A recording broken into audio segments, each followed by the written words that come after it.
네, 오늘 말씀은 빌립보서 2장 1절에서 10절 자기의 기쁘신 뜻을 위하여란 제목으로 우리가 함께 말씀을 나눌 텐데요. 오늘 말씀은 우리가 먼저 보지 않고요.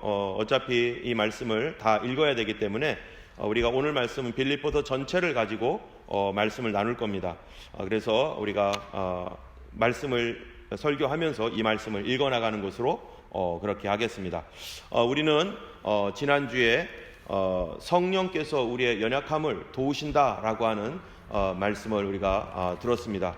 참으로 우리 하나님께서는요, 우리의 연약함을 통해서 일하시는 하나님이시고, 우리 하나님께서 우리의 그 연약함을 통해서 우리를 만나 주시는 것이죠. 누구든지 주님 앞에 연약함을 가지고 나갈 때 주님은 그 우리의 연약함 안에서 만나 주시기 때문에 나의 연약함은 저주가 아니라 오히려 하나님을 만나는 장소이고, 그 만남의 장소에서 우리가 발견하지 못했던 더 놀라운 그 구원의 선물과 하나님의 은혜를, 예수 그리스도가 나의 구주이신 것을 우리가 알게 될 것입니다. 이러한 그 주님과의 만남을 위해서 우리는 오늘 빌립보서 말씀을 통해서 우리에게 중요한 것 두 가지를 정말로 알기를 원합니다. 그 첫 번째는 뭐냐면요, 이 주님과의 만남, 이 연약함 가운데서 우리 주님을 만나는 그 만남은 어떻게 시작되는가? 그건 바로 생각이 바뀌는 데서부터 시작됩니다. 믿음의 생각이 우리가 바뀌어야 되는 것이죠. 두 번째로는요, 그 만남은, 이 연약한 가운데서 주님을 만나는 만남은 바로 기도를 통해서 이루어지게 되는 것입니다.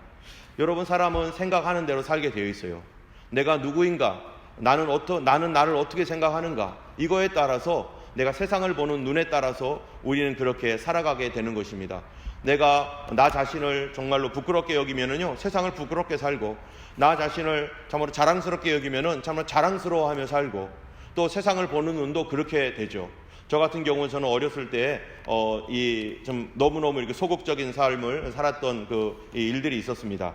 왜 그러냐면요, 저의 이름 때문이었었어요. 저의 이름이 원래는 진갑이 아니라 진일이었어요. 진일이. 여러분, 진일하면 이름 괜찮죠? 네, 진일이었는데 그런데 초등학교 1학년 들어갈 때 갑자기 할아버지가 어디 뭐 불교 쪽인지 어딘지 모르겠는데 그쪽에 가서 이렇게 이름을 이렇게 하더니 갑자기 이름을 바꿔버렸어요. 진일이 별로 안 좋고 진갑으로 해야지 된다, 이래가지고 제 이름을 바꿔버렸어요. 그런데 학교에 들어갔더니 제가 진갑이 되니까 나한테도 참 이게 이상하고, 또 친구들이 옛날에는 갑자가 들어가면은 갑돌이 이러면서요, 뭐라고 하겠어요? 갑순이는 어디 갔니? 맨날 이렇게 놀리는 거예요.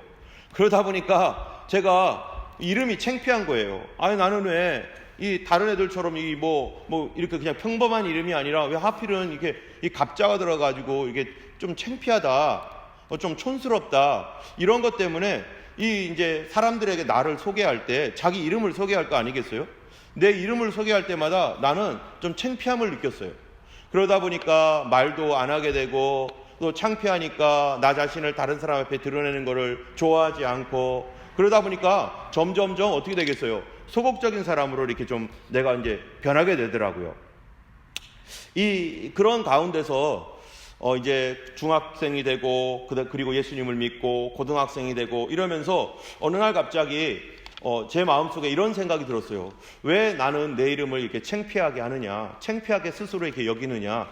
오히려 내 이름을 창피하게 여기지 말고, 내가 어차피 내 이름인데, 평생 갖고 다닐 내 이름인데, 다른 사람이 나를 창피하게 보건 어떻게 보건 간에 나는 내 이름을 소중하게 여기고 당당하게 여겨야 될 거 아니겠는가. 이제 창피하게 여기지 말자. 그들이 내 인생 대신 살아주는 것도 아니고, 그들이 나에 대해서 뭐라고 한다고 해서 도움이 되는 것도 아닌데, 이런 생각이 들었어요. 그래서 제가 생각을 바꿨어요. 내 이름을 더 이상 창피하게 여기지 말고 이것을 나를 알리는 기회로 삼자. 그래가지고 제가 어떻게 했냐면은, 이제 사람들에게 나를 소개할 때마다 이렇게 소개했어요. 저는 정진갑입니다 하면서, 그러면 사람들이 이제 갑자가 들어가니까 좀 이게 좀 촌스럽구나, 이렇게 말하기 전에 제가 이제 한마디 더 했어요. 사람들에게 재밌게 하려고. 저는 정진갑입니다. 환갑 아시죠? 환갑 다음에 진갑이에요. 그러니까요, 사람들이, 여러분 여기 있는 그 청년들은 환갑이 뭔지 모르죠? 환갑이 60세가 되면은 회갑, 환갑이라고 합니다. 그래서 큰 잔치를 벌려요. 그리고 그 다음 해가 바로 진갑이에요. 그래서 사람들은 옛날에 우리 때만 해도 환갑 다음에 진갑이라는 건 다 아니까, 그러니까 사람들이 웃으면서 막 그 이름을 안 잊어버리고 기억하는 거예요. 그래서 다른 사람이 너 누구지? 예전에 제가 초등학교 4학년 때는요, 이 학기가 중간쯤 되었는데 6월 7월이 되었는데 선생님이 제 이름을 한번 불렀어요. 그랬더니 제 주변에 있던 어떤 애가 진갑이라는 애가 있었어? 자기가 몰랐던 거예요. 왜냐하면 저는 그렇게 제 이름을 나타내고 싶지 않고 숨고 있었기 때문에 그때는 그랬는데, 이제는 그런 마음을 바꾸니까 사람들한테 제 이름을 소개하고 재밌게 소개하고 하니까 사람들이 다 좋아하고 하하 웃고, 그러면서 제 삶도 조금씩 적극적으로 바뀌어지고, 그리고 긍정적인 그런 마음을 갖게 되었습니다. 지금 와서 우리가 생각을 하면요, 저는 그런 생각을 해요. 왜 내가 그때 어렸을 때 그런 생각을 가졌을까? 그때 좀 나 자신에 대하여 자랑스럽게 생각하고, 그리고 그런 것들 안 가졌었으면 더 좋았었을 텐데, 내가 더 좋았었을 텐데 내가 왜 그랬을까? 이런 후회를 조금은 하기는 합니다. 우리의 생각이 바뀌니까 삶의 태도가 바뀌고 사람들 앞에 좀 더 적극적으로 이렇게 나가는 것처럼요, 우리 주님은 우리가 어떤 생각을 하기를 원하시는가? 우리가 하나님의 백성이고 천국의 시민이고, 또 우리는 예수 믿는 우리는요, 하나님을 아버지로 둔, 하나님이 우리 아버지예요. 그런 하나님을 아버지로 둔 하나님의 자녀인 것입니다. 우리가 지금까지 하나님 없이 살았던 사람들이 이제는 하나님을 나의 아버지로 모셨으니 이제 어떻게 살아야 됩니까? 하나님이 나의 아버지시라는 거에 대한 믿음을 가지고 살아야 되고, 그런 확신을 가지고 살아야 되는 것이죠. 우리가 하나님을 나의 아버지로 믿기 이전에는 누군가가 나를 도와줘야 되는데, 나는 혼자의 능력과 힘으로는 아무것도 할 수 없었기 때문에 늘 쭈그러들어 있고 나는 못한다라고 생각했는데, 이제 예수 믿고 우리가 하나님을 아버지로 모셨는데도 어떤 경우에는요, 하나님이 나의 아버지가 아닌 것처럼 그렇게 잘못된 생각 속에 살아가고 있고, 하나님이 무슨 무서운 아저씨인 것처럼 이런 생각 속에 살아가다 보니까 뭐가 안 바뀐 거예요? 믿음이 안 바뀐 거예요. 여러분, 우리가 믿음이 바뀌어서 우리가 예수님을 믿고 성령으로 거듭났어도 우리가 앞으로 더 바뀌어야 될 것들이 많이 있는데 여전히 불신앙 가운데 있는 우리 모습을 발견하게 됩니다. 여러분, 성경을 볼 때 하나님이 일하시고 나와 함께 하시고 나를 사랑하시고 내 곁에 계셔 주신다는 이 말씀을, 여러분 예수님을 믿고 거듭났고 구원받았어도 우리가 실제적으로 이거를 체험해야 되고 더 믿어야 되고 더 많이 믿어야 됩니다. 그런데요, 아직 우리 자신이요 깨지지 않은 것이 많이 있어요. 나 자신이 깨지지 않은, 마치 이 무슨 큰 독처럼 깨지지 않아 가지고 내가 예수님이 나를 위해 죽으셨다는 건 믿고 주님이 나를 사랑하신다는 건 거기까지 믿는데, 나를 위해서 주님이 일하고 계시고 나와 함께 계시고 나의 기도를 들어주시고 어떤 어려움과 상황 속에서 나를 도와주신다라고 하는 이 믿음의 길로는 아직 가지 못한 사람들이 있습니다. 때문에요, 이 장벽들이 깨져버려야 돼요. 이 장벽들이 깨져버릴 때 우리의 삶이 달라지고 생각이 바뀌는 것입니다. 오늘 빌립보서는요, 이 어려운 상황 가운데, 힘든 상황 가운데 우리가 하나님의 도우심을 받고 그분의 도우심으로 믿음으로 승리하는 하나님의 그 놀라운 승리를 경험하게 되는 것이 어떻게 돼야 되는지, 그 결과가 어떤 것인지를 우리에게 이 성경을 통해서 말씀해 주고 있습니다. 먼저 우리는요, 빌립보서 말씀을 통해서 어떠한 배경이 있는지 우리가 알아야 되는데요, 빌립보서에 보면요, 두 가지의 사건이 나와요. 하나는요, 사도 바울의 상황이고 하나는 빌립보 교회의 상황입니다. 사도 바울의 상황에 대해서는요, 이 1장에서 사도 바울이 어떤 상황에 있는지 성경에서 얘기하고 있는데요, 그 사도 바울은요, 복음을 전하다가 감옥에 갇혔어요. 사도 바울이 복음을 전하다 감옥에 갇혔는데, 이 빌립보서 1장 7절, 12절, 14절에 보면은 내가 당한 일이 있다, 내가 매여 있다, 내가 묶여 있다 하면서 이 감옥에 갇혀서 불편한 가운데 있습니다. 여러분, 이 감옥에 있는 상황이 불편하고 어렵고 힘들고 또 여러 가지로 마음적으로도 이 바깥으로 나가지 못하니까 얼마나 우울하고 괴롭습니까? 우리가 코비드 상황에서 밖에 나가지 못해가지고 막 우울증이 걸리고 햇빛을 보지 않으니까 막 그러잖아요. 괜히 낙심되고. 그런 상황인데 사도 바울이 뭐라고 말하는가 한번 보세요. 이 빌립보서 1장 18절과 25절을 한번 읽어보겠습니다. 그러면 무엇이뇨? 외모로 하나 참으로 하나 무슨 방도로 하든지 전파되는 것은 예수 그리스도니 이로써 내가 기뻐하고 또한 기뻐하리라. 내가 살 것과 너희 믿음의 진보와 기쁨을 위하여 너희 무리와 함께 거할 이것을 확실히 아노니. 아멘. 여기 보면은요, 사도 바울이요, 내가 기뻐하고 또 기뻐할 것이다. 왜 기뻐한다고 했냐면은 내가 이곳에 갇혀 있어도 복음은 전파되고 있다. 여기서도 하나님께서 희한하게 복음을 전파하게 하셔서 내가 감옥에서 복음을 전파한다. 그래 나 기뻐한다. 두 번째로는요, 하나님께서 나를 빼어내 주실 것이다. 이 감옥에서 나가게 하실 것이다 라는 걸 확신한다고 해요. 왜냐하면 이 사람이 지금 감옥에 있지만 그 마음속에는 이 하나님 나라에 대한 소망이 넘치는 거예요. 그래서 하나님 나라로 빨리 가고 싶은데, 그런데 빌립보 교회와 많은 교회들을 돌봐야 되기 때문에 하나님께서 자기 자신을 여기서 내보낼 것이다. 그렇기 때문에 나는 그걸 확신하고 나는 기뻐한다 하면서 이 감옥에 있지만 기뻐한다는 겁니다. 그리고 그렇기 때문에 이제 이 사도 바울이요, 빌립보 교회에게 편지를 쓰기를, 내가 기뻐하는데 너희들도 기뻐해라. 나도 감옥에 갇혔지만 너희도 기뻐해야 돼. 여러분, 이 사람이 왜 감옥에 갇혔지만 이 교회에게 기뻐하라고 하는가? 사실 이 교회는요, 빌립보 교회는 기뻐할 수 없는 상황이 있는 그 형편에 있습니다. 그 교회가 두 가지 문제가 있는데, 첫 번째는 교회 안에 이단적인 사상들이 들어왔어요. 그래가지고요, 예수님만 믿으면 안 되고 율법도 잘 지켜야 돼. 그래서 율법을 지켜야 돼. 이런 사람들이 와가지고요, 교회를 혼란하게 하고 있고, 또 반대쪽에서는 율법을 지키는 거 이건 아무것도 아니야. 그리고 우리가 죄를 아무리 져도 하나님 다 용서하니까 우리 마음껏 죄 져도 돼. 이런 사람들이 와가지고요, 교회가 막 혼란스러운 거예요. 이런 교회가 혼란한 가운데 이 사도 바울이 이 가운데서 하나님 앞에 이 교회에다가 뭐라고 말하겠어요? 우리 같으면은 힘들지, 어렵지, 어떡하냐 이러고 하겠죠. 여러분, 성경 이 빌립보서 3장 2절에 보면은 그들의 율법주의와 반율법주의가 뭔지 나타나 있는데요. 한번 3장 2절과 3장 18절 19절을 우리 읽겠습니다. 우리 명지원 성도님께서 읽어주시겠습니다. 개들을 삼가고 행악하는 자들을 삼가고 몸을 상하게 하는 일을 삼가라. 내가 여러 번 너희에게 말하였거니와 이제도 눈물을 흘리며 말하노니 여러 사람들이 그리스도의 십자가의 원수로 행하느니라. 그들의 마침은 멸망이요 그들의 씨는 배요 그 영광은 그들의 부끄러움에 있고 땅의 일을 생각하는 자라. 네, 여기 보면 두 가지 종류가 섞여 있죠.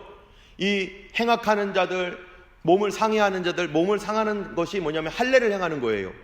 할례를 행해야, 율법을 지켜야 천국 갈 수 있고 구원받을 수 있어. 아직은 구원 못 받았다 이거죠.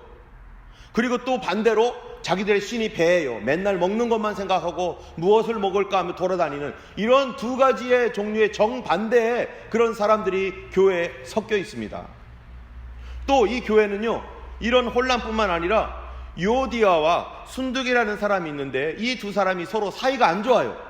여러분, 조그마한 교회에서 서로 사이 안 좋은 사람이 있가지고 이 한쪽 편 저쪽 편 해가지고 나뉘어 있으면 교회가 어떻겠어요? 어렵겠잖아요. 이러한 상황, 이 4장 2절을 한번 읽어보면은 거기에 뭐라고 돼 있는지 한번 읽어보겠습니다. 내가 유오디아를 권하고 순두개를 권하노니 주 안에서 같은 마음을 품으라. 네, 여기 보니까 유오디아 순두개가 뭐 하고 있어요? 서로 같은 마음이 아니에요. 교회 안에 같은 마음이 아닌데, 그런데 사도 바울이 이 교회에게 내가 기뻐하는데 너희들 문제가 있구나, 너희들 어렵구나, 그러나 너희도 기뻐해라. 왜 기뻐하는가? 우리 3장 1절, 4장 1절, 4절 한번 읽어보겠습니다. 정말로 나의 형제들아, 주 안에서 기뻐하라. 너희에게 같은 말을 쓰는 것이 내게는 수고로움이 없고 너희에게는 안전하니라. 네, 여기에 이 어려움을 갖고 있는 교회에게 기뻐하라, 기뻐하라. 자, 왜 기뻐할까요?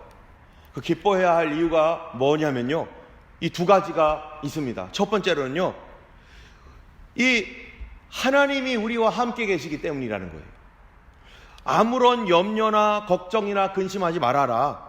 하나님의 기뻐하시는 그런 뜻이 이 안에 있기 때문에, 그렇기 때문에 우리가 기뻐해야 된다. 여러분, 우리가 어려운 일을 당하고 힘든 일을 당할 때 사람 마음속에서 일어나는 게 뭡니까? 염려와 걱정과 근심 아니에요?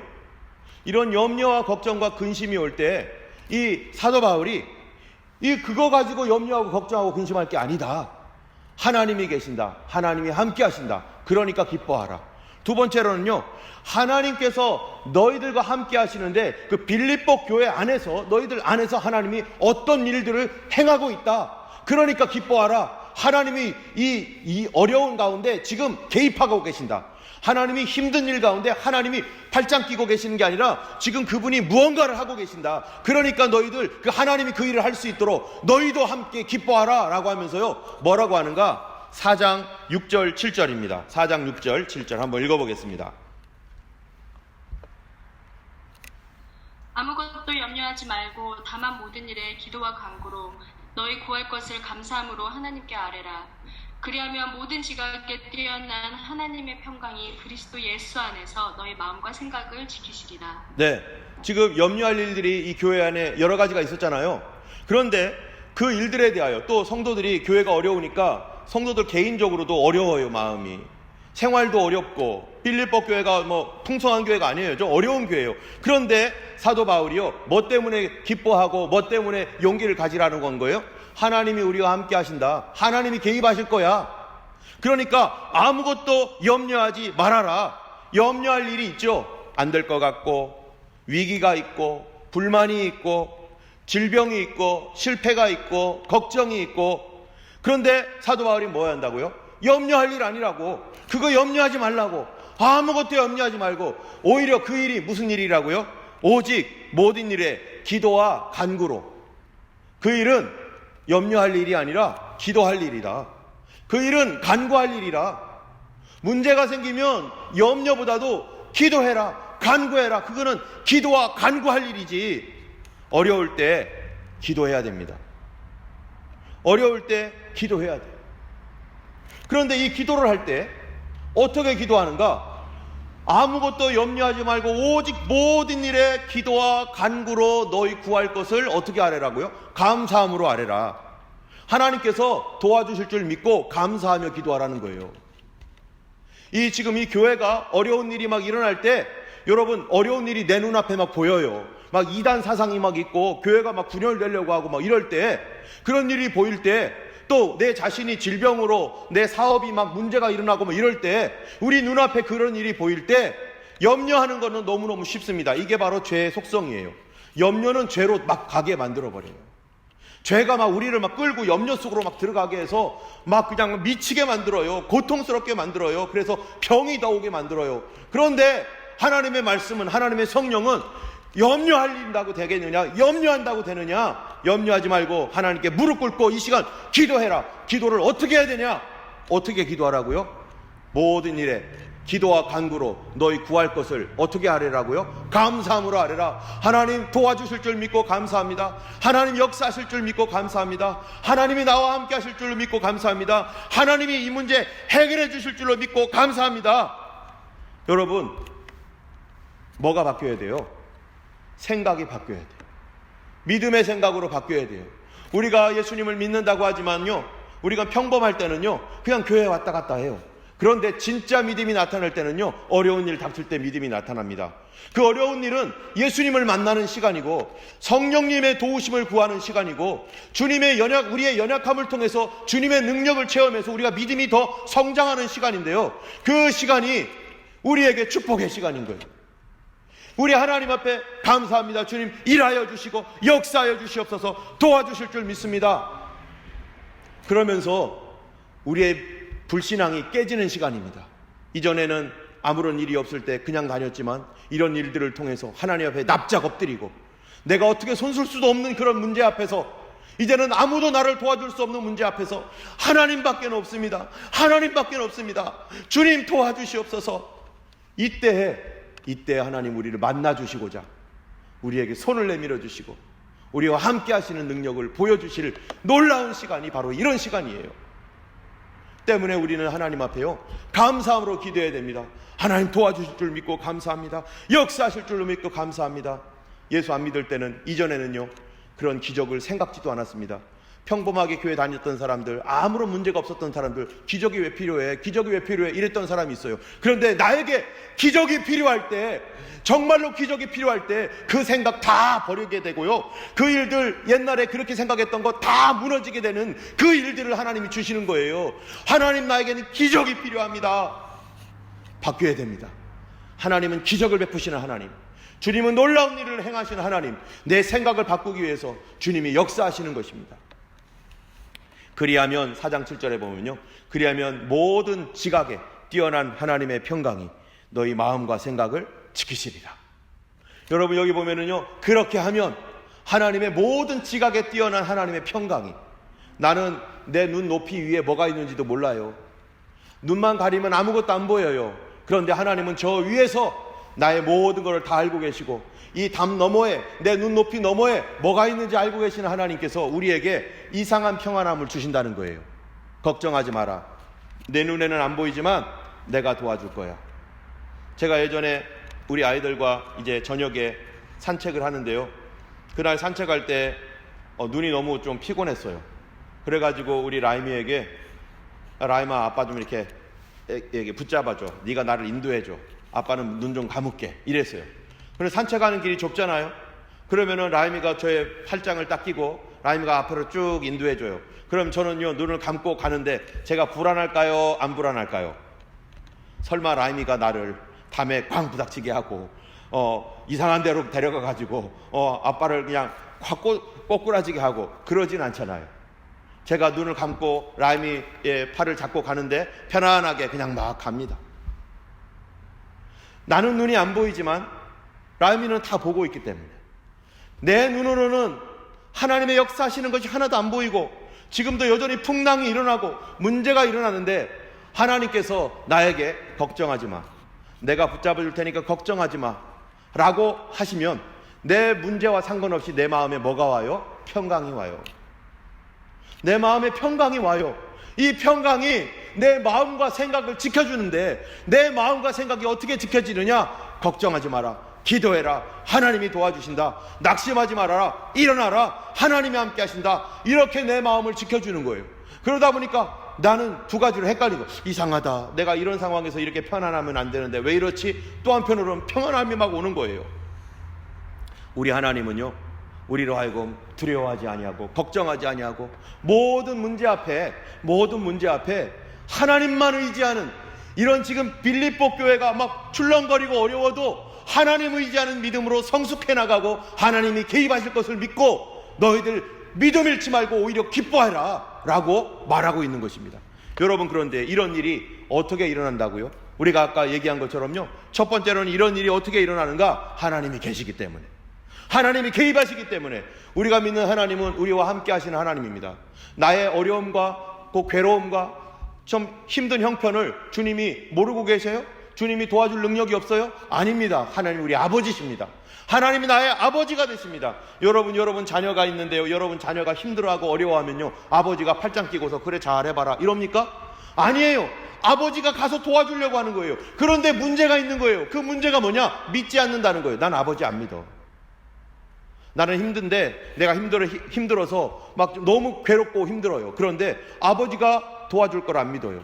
난 아버지 안 믿어. 아버지가 뭔가를 하면 우리 아버지는 나를 도와줄 뿐이 아니야, 난 안 믿어, 이러면요, 아버지가 도와주려고 눈을 두드려도 그 믿음 때문에, 그 믿음이 닫혀 있으니까 도와줄 수가 없어요. 내가 문 밖에 서서 두드리노니 누구든지 내 음성을 듣고 문을 열면 내가 그에게로 들어가서 그로 더불어 먹고 마시는데, 그런데 문을 안 연다는 거예요. 하나님 말씀 앞에 문을 안 열어요. 뭐 때문에요? 하나님을 신뢰하지 않으니까, 하나님을 믿지 않으니까. 그런데 하나님께서 우리에게 오셔서 우리를 도와주시려고 문을 두드리고 계신다는 거예요. 우리의 믿음의 생각이 바뀌어야 됩니다. 하나님 우리를 사랑하시는 하나님이십니다. 우리 주님께서 이런 일들을, 우리에게 개입하셔서 역사하시는 일들을, 첫 번째로는 주님이 오셔서 우리에게 개입하시고, 두 번째로는요, 그런 일들을 통해서 우리의 믿음을 성숙시켜 갑니다. 우리가 믿음이 자라가야 돼요. 성장해야 돼요.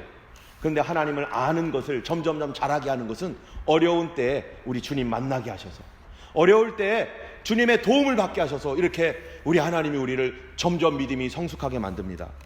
세 번째는요, 이러한 것을 통해서 이런 일들은 어떻게 오느냐? 아까 첫 번째랑 똑같은데 믿음을 통해서, 믿음의 기도를 통해서 이것을 보게 될 거라는 겁니다. 여기에 믿음의 기도를 통해서 아무것도 염려하지 말고 오직 모든 일에 뭐 하라고요? 기도해라, 간구해라, 감사해라. 그리하면 하나님의 평강이 너의 마음과 생각을 지켜주실 것이다. 이런 일을 위해서 바로 오늘 본문 2장 1절부터 18절까지가 굉장히 중요한데요. 여러분 2장 1절부터 4절을 먼저 한번 읽어보겠습니다. 이런 일들이 어떻게 이 교회가 어렵고 힘들 때 이 사도 바울을 통해서 어떻게 준비하라고, 그런 일들이 일어나도록 어떻게 준비하라고 하는지 한번 읽어보겠습니다. 2장 1절에서 4절입니다. 읽어주세요.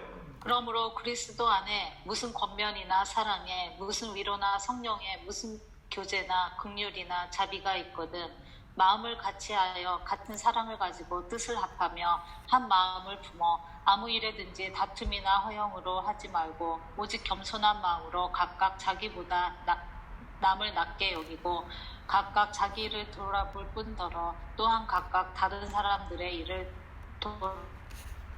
돌아보아 나의 기쁨을 네, 각각 자기 일뿐만 아니라 모든 사람들이요, 이 한 마음을 품으라는 거예요. 같은 뜻을 품으라는 거예요. 여러분 지금 어려운 가운데 있습니다. 교회가 어려울 때요, 정말로 믿음이 있는 사람은 어떻게 합니까? 한 마음을 갖고 한 마음을 품고 다른 사람들을 배려하고 돌아보면서 뭐 합니까? 왜 한 마음 품죠?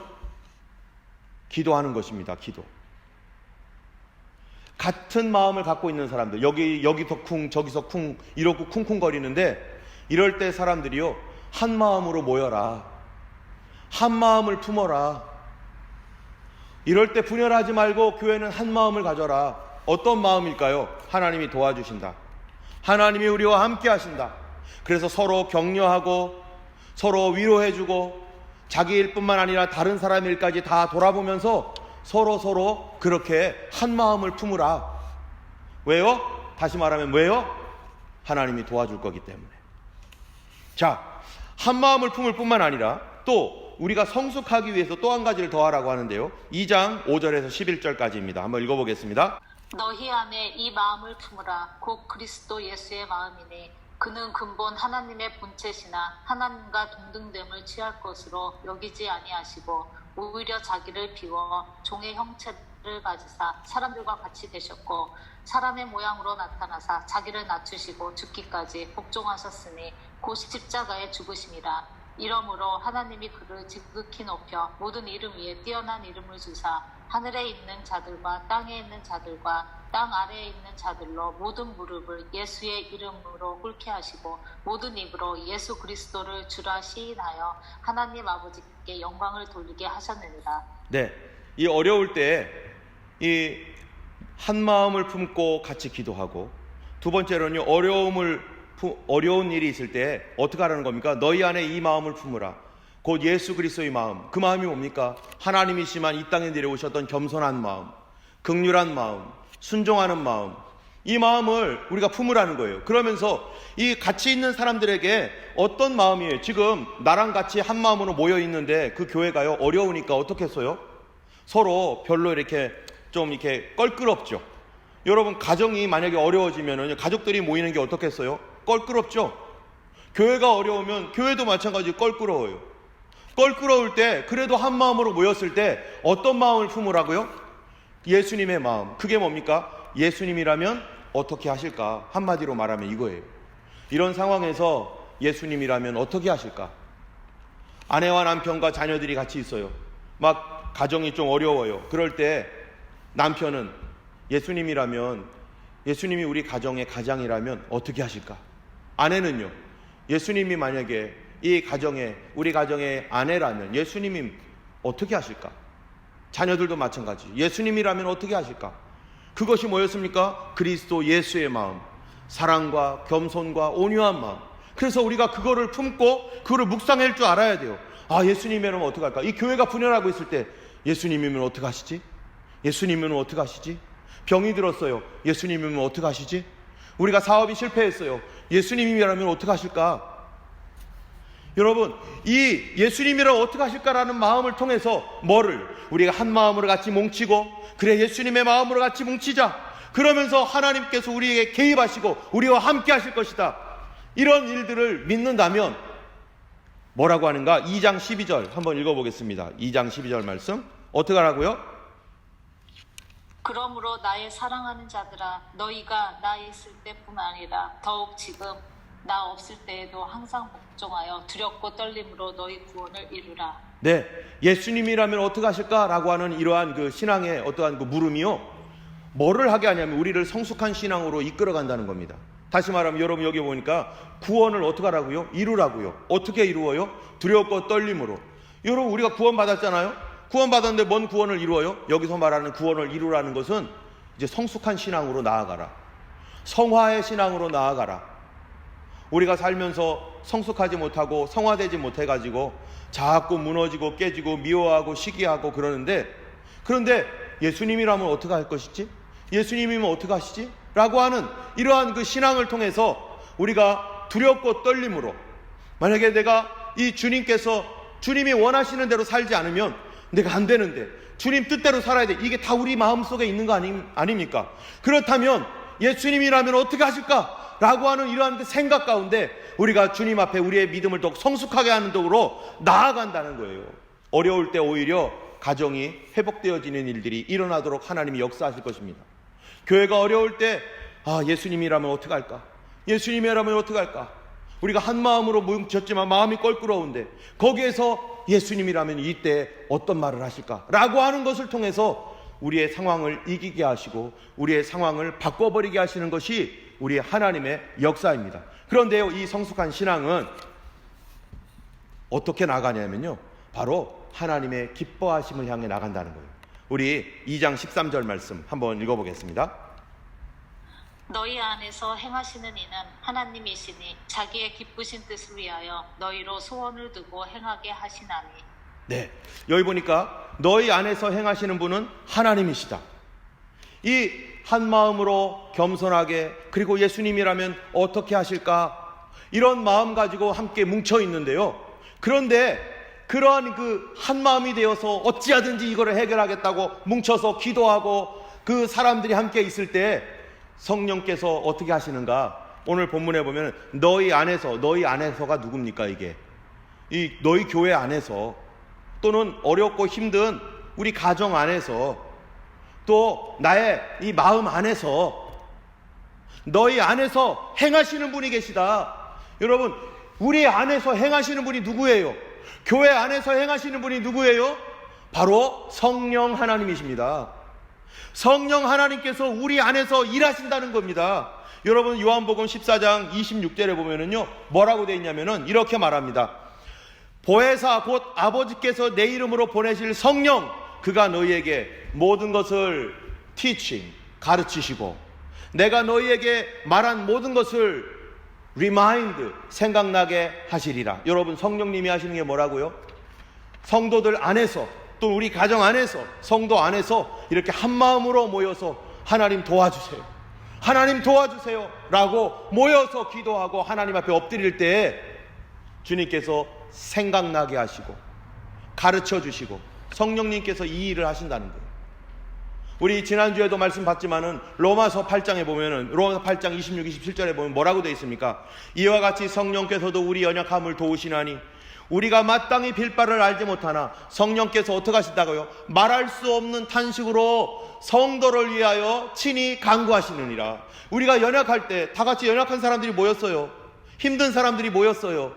서로 미움도 있고 시기도 있고 경쟁심도 있고 죄도 있고 또 아직도 마음 풀리지 않고 또 질병도 있고 이런 사람들이 모였는데, 그런데 성령님께서 우리 연약함을 도우시는데 우리가 어떻게 기도할 줄을 모르지만 성령께서 무릎 꿇으면, 성령 앞에 무릎 꿇으면, 하나님 도와주세요 무릎 꿇으면 그분이 친히 우리의 기도를 도와주신다. 마음을 살피시는 이가 성령의 생각을 아시나니 이는 성령이 하나님의 뜻대로 성도를 위하여 친히 간구하심이라. 누가 마음을 살펴요? 하나님이 우리 마음을 살피시는데, 그 하나님께서 이 성령을 통해서 우리 마음을 살피시는 그 하나님께서 성령의 생각을 하신다는 거예요. 성령님 어디 계십니까? 내 안에 계십니다. 성령님 우리 가정 안에 계십니다. 성령님 예수 믿는 우리 교회 안에 계십니다. 그 하나님의 생각이 성령을 살피시는데, 바로 성령께서 우리를 위하여 친히 간구하시기 때문에 우리로 뭐 한다고요? 기도하는 법을 알려주시고 어떻게 기도해야 되는지를 염려 가운데 기도할 때 가르쳐 주신다는 거예요. 그래서 아무것도 염려하지 말고 염려할 일 아니다. 모든 일에 기도와 간구로 너희 구할 것을 감사함으로 하래라. 그리하면 모든 지각에 뛰어난 하나님의 뭐가요? 평강이. 누가 주시는 평강이겠어요? 성령님이 우리 안에서 주시는 평강입니다. 하나님이 우리 안에 주시는 평강이요, 너희 마음과 생각을 지키시리라. 그런데 성령님께서 이렇게 우리 안에, 너희 안에서 행하시는 이는 하나님이시니, 우리 안에서 성령님이 행하시는데 무엇을 두고 행하시는가? 우리 13절에 아까 뭐라고 됐어요? 너희 안에 소원을 두고 행하신다. 하나님께서, 성령님께서 우리 안에서 뭐를 주신다고요? 소원하는 마음을 주신다는 겁니다. 나 이렇게 하고 싶어. 성령님께서 주시는 소원, 나 이렇게 되고 싶어. 우리의 문제가 있습니다. 문제 앞에 엎드렸는데 하나님께서 갑자기 소원하는 마음을 주시는 거예요. 나 이렇게 됐으면 좋겠어요. 이렇게 해주세요. 여러분, 소원이라는 게 뭡니까? 내 능력으로 되는 겁니까? 안 되는 겁니까? 현재 내 손에 있습니까? 내 손에 없어요. 우리 손에 없어요. 이 소원이라는 거는 앞으로 미래에 될 일이에요. 소원은요, 내 힘으로는 어려운 일이에요. 이렇게 깨지고 부서지고 흔들리고 있는 교회, 깨지고 부서지고 흔들리고 있는 가정, 내 마음의 염려와 불안, 이런 거 내 힘으로 없어집니까? 내가 안 불안해, 나 불안하지 말자 이런다고 내가 막 안 없어집니까? 오히려 더 불안해지기도 하고. 이거는 하나님 앞에, 주님, 나도 정말 마음 편하게 살고 싶어요. 우리 교회도 정말 행복한 교회 되고 싶어요. 우리 가정도 정말 행복했으면 좋겠어요. 우리 삶이 하나님 편안했으면 좋겠어요. 이거 내 힘으로 안 돼 왔어요. 내가 열심히 노력해도 되는 게 아니었어요. 그런데 하나님께서요, 소원을 두고 행하게 하시나니, 우리 안에 기도하면 평강을 통해서 우리에게 하나님의 소원을 주십니다.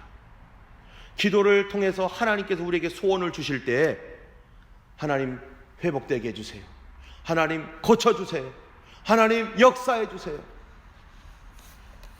그런 소원을 가진 사람, 그런 하나님께서 주신 소원함이 온 사람은 어떻게 해야 됩니까? 어떻게 해야 되는지 뭐라고 되어 있느냐? 2장 14절에 뭐라고 하는지 한번 보세요. 한번 읽어보겠습니다. 모든 일을 원망과 시비가 없이 하라. 네, 우리 하나님 앞에 이렇게 분열되고 힘들고 어려울 때 하나님 앞에 소원을 갖기를 원하는 사람, 그리고 소원을 받은 사람은 이제 어떻게 하라고요? 분열과 원망 없게 해라. 막 지금 분열이 있고 원망이 있어요.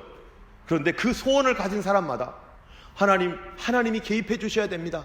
하나님이 개입해 주세요 라고 하는 소원을 갖고 있고, 그 소원 가운데 있는 사람, 그 사람은요, 더 이상 원망하지 말아라. 더 이상 분열하지 말아라. 더 이상 남 탓하지 말아라. 우리 하나님께서 뭐 할 거니까? 우리 하나님께서요, 이 가운데 개입해 주실 것이니까 원망과 시비가 없이 하라. 여러분, 우리가 기도하는 기간 가운데는요, 원망하지 마셔야 됩니다. 내가 만약에 이번 이 다니엘 기도회 21일 기도 가운데 내가 기도하는 기간으로 정해놓고 기도했던 사람이라면 어떻게 하지 말아야 돼요? 그 시간에 하나님이 함께 하실 거야. 하나님이 도와주실 거야. 나 원망하지 않겠어. 나 어떤 일에도 원망하지 않겠어. 나 남에게 시비 걸지 않겠어. 만약에 우리 가운데 아직도 해결하지 못한 그 문제 때문에 하나님 앞에 나가는 사람이 있다면, 이제 내가 40일도 내가 기도하겠다, 하나님께 그렇게 기도해야겠다라고 돌파하고 깨뜨리고 무너뜨리고 하나님의 응답을 받아야겠다, 우리 하나님의 역사하시는 것을 이 연약함을 통해서 배워야겠다라는 사람은요, 그런 소원이 있다면, 하나님 역사에 대한 소원이 있다면 원망하지 말고 시기하지 마셔야 됩니다. 그 시간에 겸손하게 예수님 마음을 품고, 예수님이라면 어떻게 할까? 예수님이라면 이 상황에서 어떻게 할까? 예수님이라면 원망하겠어요? 예수님이라면 시기하겠어요? 그렇지 않습니다. 기도하는 사람은 원망하지 않습니다. 하나님이 개입하실 거니까. 시기하지 않습니다. 하나님이 역사하시고 개입하실 것이니까. 그런데요, 하나님께서 이런 소원을 주시는데 어떤 소원인가가 중요해요. 오늘 제목이 뭡니까? 자기의 기쁘신 뜻을 위하여. 하나님이 소원을 주시는데 어떤 뜻이라고요? 어떤 소원? 자기의 기쁘신 뜻을 위한 소원. 하나님이 기뻐하시는 소원, 하나님이 좋아하시는 소원을 우리에게 주신다는 거예요. 하나님이 좋으시면 나는 슬플까요? 아니죠. 나도 좋은 거예요. 나도 너무너무 좋은 거죠. 우리 아버지가 좋으시면 아이들은 어때요? 덩달아 좋죠. 우리 아이들에게 좋은 소식이 있어요. 그러면요, 부모님은 어때요? 덩달아 좋잖아요. 이게 가족 아니겠어요? 우리 교회 성도들에게 어떤 좋은 소식이 있어요. 그럼 우리도 같이 좋죠. 왜 좋아요? 우리가 같이 기도했으니까. 나도 같이 기도해 줬으니까. 21일 동안 우리가 열심히 기도했잖아요. 그러니까 주님이 기뻐하시는 그 소원, 여러분, 하나님이 기뻐하시는 뜻이 뭘까? 이거 여러분 이 개별적인 것은 나는 어디가 아파요, 저기가 아파요, 뭐 이런 문제가 있어요. 이런 거 하나님이 기뻐하시는 대로 이루어주세요. 이럴 수도 있지만요, 물론 그것도 포함되지만 더 큰 게 있어요. 하나님이 기뻐하시는 게 도대체 뭔가? 여러분, 하나님이 기뻐하시는 거 뭔지 알아야 됩니다. 반드시 알아야 됩니다. 히브리서 11장 6절에 보면은 하나님이 슬퍼하시는 게 나와요. 그 슬퍼하시는 게 뭔지 아세요? 하나님이 정말 슬퍼하시는 거. 히브리서 11장 6절입니다. 같이 읽어보겠습니다. 믿음이 없이는 기쁘시게 못하나니 하나님께 나아가는 자는 반드시 그가 계신 것과 또한 자기를 찾는 자들에게 상 주시는 이심을 어떻게 하라고요? 믿어야 할지니라. 하나님이 슬퍼하시는 게 있어요. 하나님이 괴로워하시는 게 있어요. 그거는요, 안 믿는 겁니다. 믿지 않는 거예요. 뭐를 안 믿느냐? 하나님이 계신 걸 안 믿어요. 교회는 나오는데 하나님이 도와줄 걸 안 믿어요. 하나님이 무정한 분이라고 생각을 해요. 하나님은 폭력적인 분이라고 생각해요. 이게 얼마나 큰 죄입니까? 하나님을 안 믿는 겁니다. 그거는. 하나님을 어떻게 믿어야 되는 거예요? 자기를 찾는 자들에게 상 주시는 하나님. 우리가 주님 앞에 나아갈 때 주님 반드시 응답해 주신다. 하나님이 반드시 응답해 주신다는 그 믿음을 원하시는 거예요.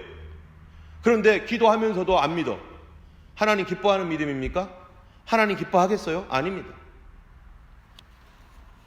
하나님이 개입하시고 하나님이 내 삶에 역사하신다라는 그 믿음. 여러분, 하나님이 계신다는 믿음이 어떻게 일합니까? 다니엘서 3장 17절에 보면은요, 다니엘의 그 세 친구가 사드락, 메삭, 아벳느고가 금신상 앞에 절하지 않았다고 느부갓네살 왕 앞에 끌려오잖아요. 느부갓네살 왕이 뭐라고 말합니까?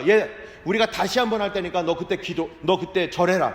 금신상에 절해라. 그러면은 없는 걸로 해주겠다. 그랬더니요, 왕이시여, 이 말에 대하여 내가 두 번 다시 말할 필요도 없습니다 하면서 하는 말이, 만일 그럴 것이면이 무슨 말이냐면요, 우리 하나님이 살아 계시면, 우리 주님이 계시다면, 이런 소리예요. 우리 주님이 계시다면 왕이여, 우리가 섬기는 우리 하나님이 우리를 극렬히 타는 풀무 가운데서 능히 건져내시겠고 왕의 손에서도 건져낼 겁니다. 그리 아니하실지라도 나는 할 수 없습니다. 왜요? 우리 하나님이 계시기 때문에. 우리 하나님이 계시면 우리 기도 응답해 주시고, 우리 하나님이 계시면 내 삶에 주님이 개입해 주신다라고 하는 이 믿음, 하나님이 계신다는 믿음. 그런데 이 믿음 없으면 하나님을 기쁘시게 할 수 없어요. 하나님을 슬퍼하게 만드는 거예요. 내가 있는데.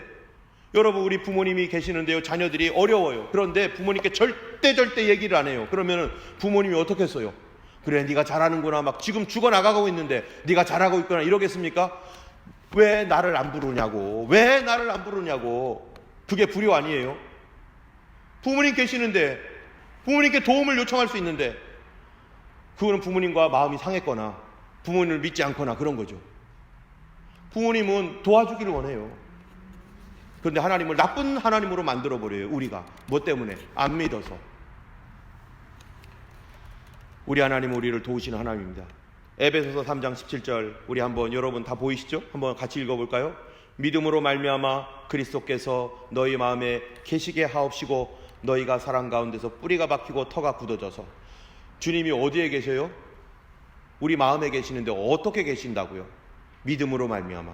믿음이 있어야 주님이 내 마음에서 일하실 수 있습니다. 믿음이 있어야 주님이 내 안에서 역사하실 수 있어요. 성령님께서 우리에게 믿음이 있어야 주님이 우리 안에 평강도 주시고 말씀도 주시고 능력도 주시고 기쁨도 주시고 치료도 주시고 그런데요, 믿음으로 말미암아 그리스도께서 너희 마음에 계시는데 믿음이 없으니까, 안 믿으니까, 신뢰하지 않으니까, 그러니까 기도도 안 하고 내 마음대로 하는 것입니다. 여러분, 믿음의 생각은요, 우리 안에 주님이 계심으로 하나님의 뜻을 이루고 하나님이 기뻐하시는 바를 행하게 되는 것, 그게 바로 믿음의 생각이죠. 때문에 우리는요, 믿음을 구하셔야 됩니다. 여러분, 믿음이 없으면 어떤 일이 생길까요? 믿음이 없으면 도대체 무슨 일이 생길까요? 하나님을 기쁘시게 하지 않는다라고 했잖아요. 그것뿐만 아니라 믿음이 없으면요, 이런 일들을 합니다. 같이 한번 요한복음 8장 37절입니다. 읽어보겠습니다. 나도 너희가 아브라함의 자손인 줄 아노라. 그러나 내 말이 너희 속에 있을 곳이 없으므로 너희가 나를 죽이려 하는도다. 예수님이 하나님의 아들로 왔고요, 하나님의 아들임을 선포하고 있습니다. 그런데 그들이 믿지 않아요. 예수님 말을 믿지 않아요. 그러니까 예수님 말을 믿지 않으니까 어떻게 한다고요? 내 말이 너희 속에 있을 때가 없으니까 너희들이 나를 죽이려고 하는도다. 여러분, 불신앙이라는 게 뭡니까 도대체? 불신앙이요, 예수님을 죽인 죄입니다. 이스라엘 백성들이 그렇게 바랬던 메시아가 왔는데도 그들은 믿지 않았어요. 그리고 그들은 메시아를 죽였어요. 나를 구원하실 분이 오셨는데 믿지 않는 거예요. 하나님이 나를 도와주시려고 주님께서 여러 가지 방법으로 말씀하시는데 하나님이 나를 도와줄 거라고 믿지 않고, 계시다고 믿지 않고, 믿지 않는 거예요. 그러고서 원망을 하는 겁니다. 시비를 거는 겁니다. 그러니까 그들이 믿지 않았기 때문에 결국 예수님을 십자가에 못 박아 죽인 거예요. 우리도 만약에 교회를 다니고 예수님을 믿는다고 하면서도 우리의 삶 속에서 그분을 믿지 않는다면, 그분의 말을 믿지 않는다면, 그분이 성경을 통해서 우리에게 해줬던 말을 믿지 않는다면 우리 어떤 일을 할까요? 결정적인 순간에 예수님 배반합니다. 결정적인 순간에 예수님을 십자가에 못 박는 일을 합니다. 예수님을 욕합니다. 어떻게 하면요? 믿지 않으면. 예수님을 십자가에 못 박아 죽인 죄가 뭡니까? 불신앙입니다. 하나님과 아담 사이가 깨뜨려진 이유가 뭡니까? 불신앙, 믿지 않았기 때문에 그런 거 아니겠어요? 가정이 깨지는 이유가 뭡니까? 부부관계가 깨진 이유가 뭡니까? 남편은 아내를 안 믿고, 아내는 남편 안 믿고, 자녀들은 부모님 안 믿고, 부모님은 자녀 안 믿고, 안 믿으니까 깨진 거 아니에요? 다른 어떤 죄보다 더 큰 죄, 다른 어떤 죄보다 더 무서운 죄, 안 믿는 죄. 누구를 안 믿어요? 하나님의 사랑을 절대 받아들이지 않아요. 하나님의 은혜로우심을 믿지 않아요. 이 죄가 예수님을 십자가에 못 박아 죽게 만들었습니다. 예수님은 어떤 예수님입니까? 우리를 믿도록 하기 위해서 이 땅에 오신 분이에요. 요한복음 13장 19절 말씀 같이 읽어보겠습니다. 지금부터 이 일이 이루기 전에 미리 너에게 이름은 일이 이룰 때 내가 그인 줄 너희로 믿게 하려 함이로라. 요한복음 20장 31절 오직 이것을 기록함은 너희로 예수께서 하나님의 아들 그리스도이심을 믿게 하려 함이요 또 너희로 믿고 그 이름을 힘입어 생명을 얻게 하려 함이니라. 이 땅의 모든 믿지 아니하는 사람들이요, 만약에 예수님 당시에 바로 예수님과 같은 시대에 있었다면 어떻게 할까요? 유대인처럼 우리도 예수님을 십자가에 못 박아 죽이는데 한몫하지 않겠어요? 이 불신앙은 지금 예수님이 오셔도 예수님을 십자가에 못 박을 죄입니다. 여러분, 우리가 불신앙 가운데 있습니까? 내가 주님께서 하신 말씀을 믿지 않고 받아들이지 않습니까? 예수님을 십자가에 못 박는 죄를 짓는 것입니다. 주님은요, 항상 믿음을 통해서 일하시고 이 세상 원리도 믿음이 있어야 돌아갑니다. 예수님의 사역을 보면요, 예수님이 기뻐하신 때가 언제인지 한번 보세요. 예수님께서 어느 날 마태복음 8장에 보면은 백부장이 와가지고 예수님께 말합니다. 예수님, 내 하인이 병들어 죽게 되었습니다. 예수님, 고쳐주세요. 그랬더니 예수님께서 뭐라고 합니까? 내가 가서 고쳐주리라. 그런데 그때 이 백부장이 하는 말이, 예수님 아닙니다, 아닙니다, 오지 마세요. 내 아래에도 부하가 있는데요, 내가 이리로 가라 하면 가고 저리로 가라 하면 갑니다. 나는 주님이 오심도 감당치 못하겠습니다. 말씀만 하옵소서. 그리하면 낫겠나이다. 예수님께서 내 부하의 병이 나았다 말씀하시면서 거기 있는 유대인들에게, 안 믿는 유대인들에게 뭐라고 말합니까? 내가 이스라엘 가운데서도 이만한 믿음을 찾아본 적이 없다 하면서 이 백부장을 칭찬하는데, 그 사람이 잘생겨서 칭찬한 것도 아니고, 그 사람이 예수님께 뭐 헌금 많이 해서 칭찬한 것도 아니고, 그 사람의 믿음을 칭찬한 거예요. 믿음을. 어느 날 수로보니게 여인이 예수님께 와가지고, 예수님 우리 딸이 귀신 들렸습니다, 예수님 도와주세요 했더니요, 예수님이 하신 말이 뭡니까? 우리 아이들의 떡을 취해서 개들에게 주는 것이 마땅치 않다. 너는 개나 마찬가지다 이랬더니요, 맞습니다, 맞습니다, 나는 개입니다. 그래도 나에게 은혜 주세요.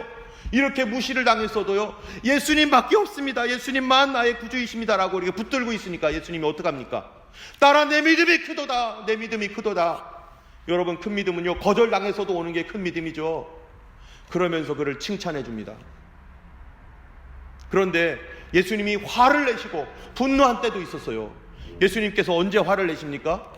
어느 날 예수님이 풍랑 가운데 배를 타고 가는데 예수님이 그 배에서 주무시고 계셨어요.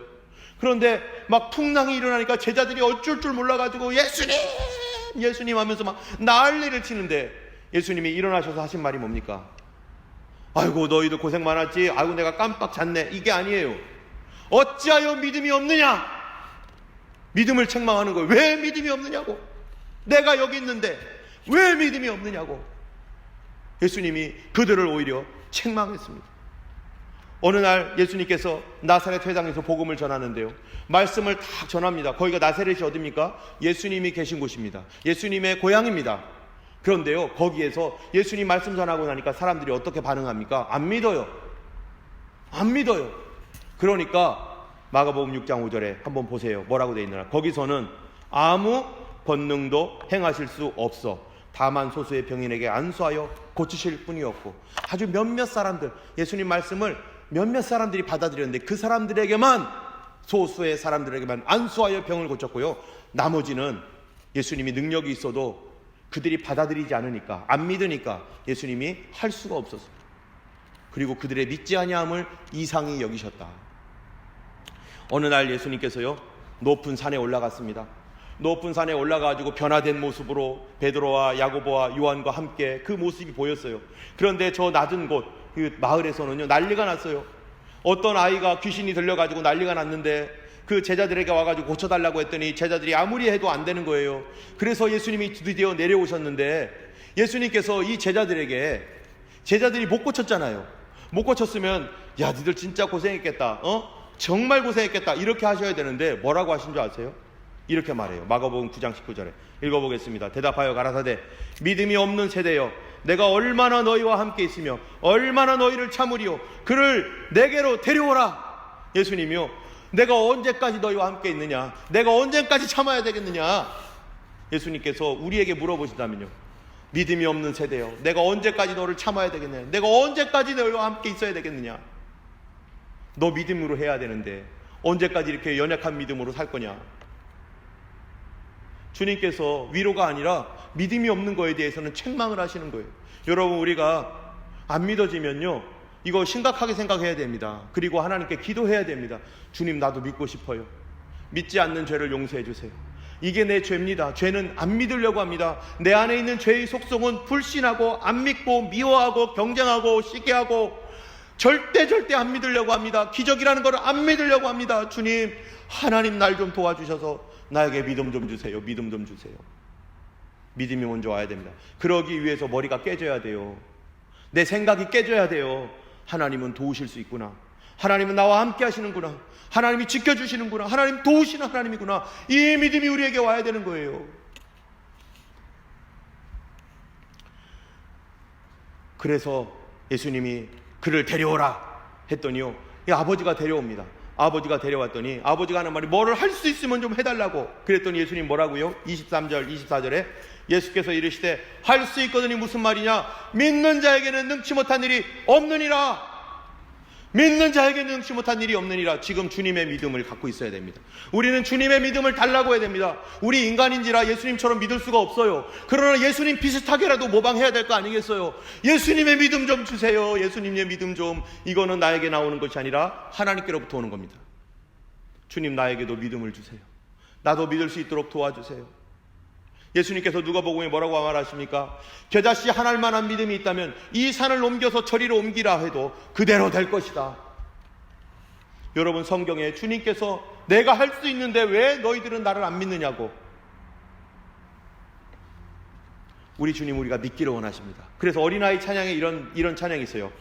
겨자씨만한 믿음만 있다면 이 산을 들어 저리로 옮기고, 백부장만한 믿음만 있다면 부하의 병을 고쳐주겠네. 솔로몬만한 기도만 있다면 지혜를 얻어 다스리겠고. 이런 찬양 여러분 얼마나 감사합니까? 엘리야만한 믿음만 있다면, 엘리야만한 기도만 있다면 가뭄을 끝내 비가 오겠네. 엘리야는 3년 반 동안 비가 내리지 않았던 땅에서 하나님 비를 주시옵소서, 약속하셨으니 비를 주시옵소서. 그런데 비가 안 보이는 거예요. 그래서 머리를 박고 7번을 기도합니다. 1번 기도했다고 포기한 게 아니고, 주님 약속하셨는데 왜 안 되지? 2번 기도하고 3번, 4번, 5번, 6번, 7번. 주님이 수로보니게 여인한테 너는 개에게 주는 거는 개에게나 주는 거야 하면서 거절했을 때, 아닙니다 주님, 아닙니다 주님. 우리가 기도할 때 어떨 때는 시간이 필요합니다. 내 믿음을 주님 앞에 보여드려야 될 때도 있어요. 끝나지 말고 기도해야 되는 거죠. 그랬더니 7번째 기도하니까 무슨 일이 생깁니까? 저 바다 끝에서 손바닥만한 구름이 올라오는 거예요. 손바닥만한 구름이 점점 커지면서 이스라엘의 3년 반 만에 뭐가 와요? 소나기가 내리는 겁니다. 우리 하나님은 기적의 하나님. 하나님의 기적이 우리 삶에 일어나게 될 것입니다. 우리는 믿는 자가 되어야 됩니다. 여러분, 믿지 않으면 주님이 이런 말씀하세요. 너희가 이를 듣지 아니하면 나의 심령이 너희 교만을 인하여, 안 믿는 게 교만이라는 거예요. 교만을 인하여 은근히 곡할 것이며 여호와의 양무리가 사로잡힘을 인하여 눈물을 흘려 통곡하리라. 시편 107편 10절에서 11절 보면은요, 사람이 흑암과 사망의 그늘에 앉으며 곤고와 쇠사슬에 매임은 하나님의 말씀을 거역하며 지존자의 뜻을 멸시함이라. 사람이 흑암과 사망의 그늘에 앉아서 괴로워하는 그 이유가 하나님 말씀을 안 믿었기 때문에. 그러므로 수고로 저희 마음을 낮추셨으니 하나님이 낮추십니다. 저희는 엎드러져도 돕는 자가 없었도다.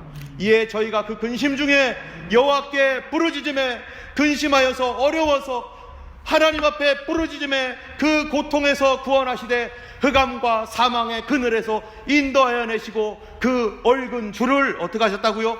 끊으셨도다. 어떻게 해야 됩니까? 안 믿고 끝까지 버텨야 됩니까? 아닙니다.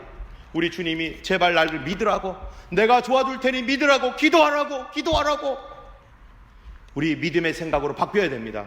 주님이 우리의 기도 응답하십니다. 여러분, 회개해야 됩니다. 안 믿는 것 회개해야 됩니다. 믿어지지 않는 것 믿어지게 해달라고 기도해야 됩니다. 모든 것을 기도로 구하는 것입니다. 여호와의 인자하심과 인생에 행하신 기이한 일을 인하여 찬송할지로다. 뭐가 나온다고요? 기적이 나타난다는 거예요. 저가 논문을 깨뜨리시며 쇠빗장을 끄으셨음이로다. 내가 감당할 수 없고 내 힘으로 도저히 들을 수 없는 그것, 문을 열어주시는 분, 우리 주님이십니다. 예수님이십니다. 예레미야 33장 3절, 너는 내게 부르짖으라. 내가 내게 응답하겠고 네가 알지 못하는 크고 비밀한 일을 내게 보이리라. 주님만이 보여주실 수 있는 게 있습니다. 지금까지 너희가 내 이름으로 아무것도 구하지 아니했으나 구하라, 그리하면 받으리니 너희 기쁨이 어떻게 된다고요? 충만하리라. 주님이 좋아하세요. 내가 또 너희에게 구하노니 구하라, 그리하면 주실 것이요, 찾으라, 그러면 찾을 것이요, 문을 두드리라, 그러면 너희에게 열릴 것이니 구하는 이마다 받을 것이고 찾는 이가 찾을 것이고 두드리는 이에게 열릴 것이라. 너희 중에 아비된 자가 누가 아들이 생선을 달라면 생선 대신 뱀 주며 알을 달라면 전갈을 주겠느냐? 너희가 악할지라도 좋은 것으로 자식에게 줄 알거든. 하물며 하늘에 계신 너희 아버지께서 천부께서 구하는 자에게 좋은 것 성령을 주시지 않겠느냐. 성령이 임하셔야 평강도 오고, 성령이 임하셔야 기도도 능력으로 나타나고, 성령이 역사하셔야 깨닫게 되고 가르쳐 주시고, 성령이 함께 하셔야 위로와 평안도 오시는 것입니다.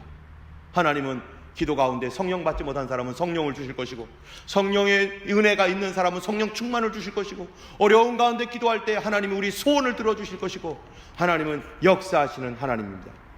우리 하나님은 이 마지막 때에 또 이 코비드 상황 가운데 뭐를 구하라고 하겠어요? 마지막 때를 준비하라고 말합니다. 너희는 스스로 조심하라. 그렇지 않으면 방탕함과 술 취함과 생활의 염려로 마음이 둔하여지고 뜻밖의 그날이 덫과 같이 너희에게 임하리라. 이 날은 온 지구상에 거하는 모든 사람에게 임하리라. 그러므로 너희는 장차 올 이 모든 일을 능히 피하고 인자 앞에 서도록 항상 기도하며 깨어 있으라. 무슨 기도해야 됩니까? 우리 주님 앞에 설 수 있게 해주세요. 주님 준비되게 해주세요. 예수님 오실 때 주님 흠도 없이 점도 없이 주님 앞에 설 수 있도록 해주세요. 여러분, 지금 코비드 상황에서 이 나라에서요 어떤 일을 하고 있습니까? 강제적으로 백신 접종하고 있잖아요. 강제적으로 백신 접종하는데 우리가 살아야 되니까, 일을 해야 되니까 백신을 맞고 있습니다. 그런데 지금부터는 뭐 해야 됩니까? 이거를 우리에게 알려주시는 거예요. 지금 정신 똑바로 차려라. 앞으로 이 나라가, 이 세계가 어떻게 될지 강제적으로 무슨 일을 시행할 것이라는 거예요. 손과 이마에 이거를 강제적으로 찍는 날이 올 것이라는 거죠. 그럴 때 어떻게 할 것인가? 지금부터 기도해야 됩니다. 그날에 우리가 있을지 올라갈지 아직 확실하지 않지만, 그러나 우리 분명히 기도해야 돼요. 주님, 내가 주님 앞에 설 수 있게 도와주시고, 그런 날이 오면 주님, 내가 지혜를 받아서 하나님 어떻게 해야 될지 알게 해주세요. 이런 지혜, 지금 이런 일들이요 서서히 올 때 우리가 지혜가 없으면요 덥석 물어버릴 수가 있어요. 아, 그런 거 아닐지도 몰라, 이건 아직은 아닐지도 몰라, 이럴 수도 있어요. 그런데 성경에서는요 지혜 있는 자는 그 수를 세어보라고 해서, 지혜 있는 자, 우리 하나님 앞에 마지막 시대를 보는 지혜를 구해야 됩니다. 지금은 하나님의 예수 그리스도의 오심을 우리가 기다리며 그 지혜를 구해야 될 때입니다. 이제 주님은 우리에게 주기를 원하십니다. 믿는 자의 기도를 통하여서 하나님은 아무것도 염려하지 말고 오직 모든 일에 기도와 간구로 너희 구할 것을 아뢰라. 그리하면 모든 지각에 뛰어난 하나님의 평강이 너희 마음과 생각을 지키시리라 하신 말씀과 같이, 주님께서 너희 안에서 행하시는 일은 하나님이시니 자기의 기쁘신 뜻을 위하여 너희로 소원을 두고 행하게 하시는 하나님 앞에 우리에게 하나님 소원을 주시고, 거룩한 소원으로, 그리하여 그 거룩한 소원이 기도와 은혜를 통해서, 하나님을 믿는 믿음을 통해서, 예수 그리스도의 그 놀라운 성령의 사역을 통해서 이루어지기를 예수님의 이름으로 간절히 축원합니다. 이 시간 우리 같이 기도하겠습니다. 우리가 기도할 때 하나님, 내가 믿지 않았던 거 있다면 용서해 주시옵소서. 여러분 뮤트를 풀르시고 우리 같이 기도했으면 좋겠습니다. 내가 믿지 아니하는 이 죄가 주님을 십자가에 못 박은 죄인데, 주여 우리가 믿지 않은 죄를 용서하시고, 시기와 질투와 하나님께 대한 소망이 있음에도 불구하고 이렇게 시기와 질투 가운데 하나님 분란을 일으켰던 거 있다면 용서하시고 우리에게 믿음을 주시옵소서. 우리 같이 우리 하나님 앞에 함께 기도하겠습니다. 할렐루야. 하나님 아버지 감사합니다. 자비하신 하나님 아버지, 우리의 모든 죄와 허물을 하나님 용서하여 주시고, 아버지 우리의 더러운 죄 앞에 하나님의 정으로 삶의 하나님의 능력을 하여 주시고, 자비하신 하나님 아버지, 우리의 믿지 아니하는 죄를 용서하옵소서. 믿음 없는 죄를 용서하옵소서.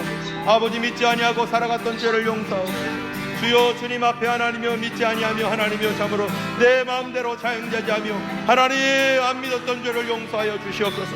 예수님을 십자가에 못 박은 하나님 그 불신앙의 죄를 용서하여 주시고, 이제 주님을 믿는 믿음 주시옵소서. 주님을 믿기 원합니다. 나 자신을 깨뜨려 주옵소서. 생각을 바꿔 주시옵소서. 아버지의 성령께서 하나님 우리 가운데 일하셔서 하나님이여 참으로 우리의 소원을 들으시고 주님이 일하실 것을 믿습니다. 주님이 역사하실 것을 믿습니다. 주님이 함께 하실 것을 믿습니다. 아버지 하나님의 믿는 믿음을 더하여 주시고, 주님이여 참으로 예레미야처럼, 아버지 하나님 엘리야처럼, 솔로몬처럼 주여 겨자씨만한 믿음이라도 역사하시는 믿음을 보게 될 줄로 믿사오니 하나님 함께 하시고 인도하여 주시옵소서.